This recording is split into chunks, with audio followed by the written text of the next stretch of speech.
Hello friends, welcome to Gyanshila education. तो जैसा कि आपको पता ही है कि 2023 वाला सीजीएल के फॉर्म भरा रहे हैं। ऐसी बहुत सारी छोटी छोटी गलतियां हैं जो एस्पिरेंट्स करते हैं, मैं सालों से देख रहा हूं। और बाद में जाकर के आपको उसका रिग्रेट होता है कि हमने फॉर्म भरते समय ये गलती कर दी, इसलिए हमको ये नुकसान हो गया। तो मेरी कोशिश अब ये है कि मैं कुछ सीरीज़ ऑफ वीडियोस बनाऊंगा और उसमें आपको यही बताने की कोशिश करूंगा कि क्या चीज़ें आपको ध्यान रखनी है फॉर्म भरते वक्त और क्या गलतियां आपको नहीं करनी है। ठीक है, तो सारी चीज़ें एक वीडियो में कवर करना पॉसिबल नहीं होता, बट मैं कोशिश करूँगा जल्दी से पिछले 5-7 दिनों में सारी चीज़ें ख़त्म कर दूँ। ठीक है, एक बहुत ही इंपॉर्टेंट जो जिसकी क्वेरी मेरे पास है बहुत ज़्यादा आई है, उसके बारे में बात कर लेते हैं। यहाँ पर जब आप फॉर्म भरते हो ना, तो आपको 2 पॉइंट्स मिलेंगे। पॉइंट नंबर 18.1, 18.2, ठीक है, और दूसरा पॉइंट है 19.1, 19.2। यहाँ पर एक्चुअली ये दोनों पॉइंट जो है वो आपसे पूछेंगे कि क्या आप जेएसओ पोस्ट के लिए, ये वाला पूछेगा जेएसओ पोस्ट के लिए और ये वाला पूछेगा एसआई ग्रेड 2 के लिए। ठीक है, अब बहुत सारे बच्चे हैं ना इसमें नो कर देते हैं।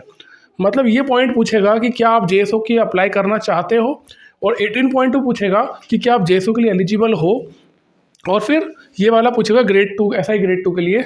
बहुत सारे एस्पिरेंट्स मैंने देखे हैं कि यहाँ पर नो लग कर देते हैं क्योंकि उनको ये लगता है कि हम इसके लिए एलिजिबल नहीं है। लेकिन बाद में जैसा कि 2019 वाले सीजीएल में भी ये चीज़ हुई थी, 20 वाले में भी हुई, 21 वाले, 22 वाले में भी हुई है।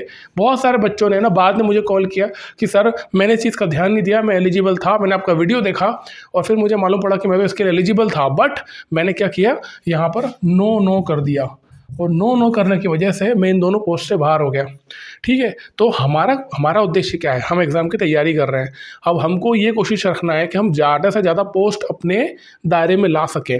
तो ये दोनों पोस्ट भी अगर अपने दायरे में आ रही है, आपको चाहिए हो या नहीं चाहिए वो अलग बात है, बट ये दोनों पोस्ट भी आपके दायरे में आ जाए तो क्या बुरी बात है। ठीक है, अब सबसे पहले तो मैं बहुत सारे बच्चों का ये डाउट क्लियर कर दूं। कई बच्चों का ये मानना है कि इन दोनों पोस्ट के लिए एक पेपर देना होता है स्टैटिस्टिक्स का। ठीक है, ये एक पेपर होता है और ये पेपर आपको देना होगा इन दोनों पोस्ट के लिए। कई बच्चों को ये लगता है कि इन केस इसमें अगर हम डिस्क्वालीफाई हो गए तो उस केस में क्या होगा कि हम पूरी एग्ज़ाम से डिस्क्वालीफाई हो जाएंगे, या फिर अगर हम इन दोनों पोस्ट के लिए अप्लाई कर दें और फिर हम इस पेपर में ना बैठें तो क्या हम एग्ज़ाम से बाहर हो जाएंगे। तो मैं आपको बता देता हूँ कि पहली बात तो ये कि ये जो पेपर है स्टैटिस्टिक्स का, ये केवल और केवल इन दोनों पोस्ट के लिए बना है। मतलब ये हुआ कि अगर आप इस पेपर में अच्छा परफॉर्म नहीं कर पाए, अगर आप इस पेपर में बैठे ही नहीं, दोनों ही सूरतों में आप केवल इन दोनों पोस्ट से बाहर होते हो, बाकी की पोस्ट पे इसका कोई फ़र्क नहीं पड़ता है। ठीक है, दूसरी बात ये कि मान लो आप इन दोनों पोस्ट के लिए आपको लगता है कि आप एलिजिबल नहीं हो, है ना, फिर भी आप इसमें येस कर देते हो। ठीक है, आप दोनों इसमें येस कर देते हो, मतलब कि वो पूछ रहा है कि क्या आप इसमें अप्लाई करना चाहते हो, आपने बोल दिया येस। आपने 18.2 में पूछा कि क्या आप इसके लिए एलिजिबल हो, आपने लिख दिया येस। इसके लिए आपको कोई फांसी पे चढ़ाने वाला नहीं है। ठीक है, अगर आपको लगता है आप येस कर दो, मतलब मैं तो कहूँगा सबको बोलूँगा येस कर दो, येस कर दो, और उसके बाद में ये आपकी चॉइस है कि इसमें आपको बैठना है कि नहीं बैठना है। ठीक है, क्योंकि it is subject to qualification. तो मेरी सलाह आप सबको यही है कि इन दोनों पॉइंट्स में जब भी आप फॉर्म भर रहे हो तो ये वाला पॉइंट है 18.1 और 19.1, है ना, और पॉइंट 18.2 भी है। ठीक है, और 19.2, इन दोनों में आप लोग येस कर दो, क्योंकि येस करने में कोई नुकसान नहीं है।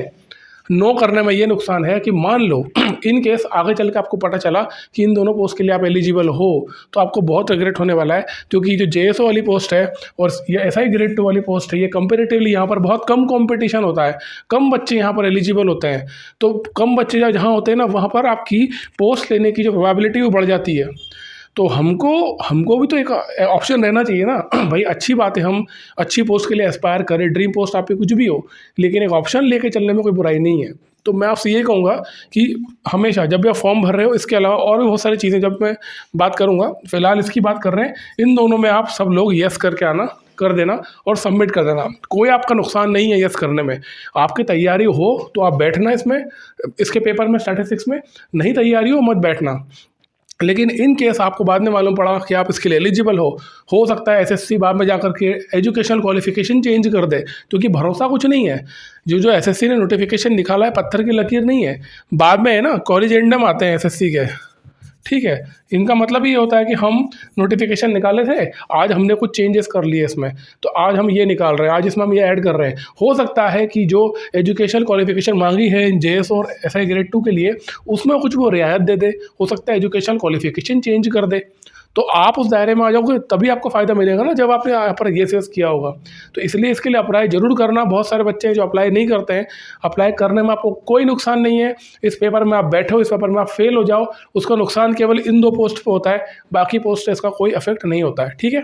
तो ये एक बहुत ही इंपॉर्टेंट चीज़ थी जो बच्चों को नहीं पता होती है। हर साल कई सारे बच्चे इन चीज़ों से वंचित हो जाते हैं और बाहर हो जाते हैं।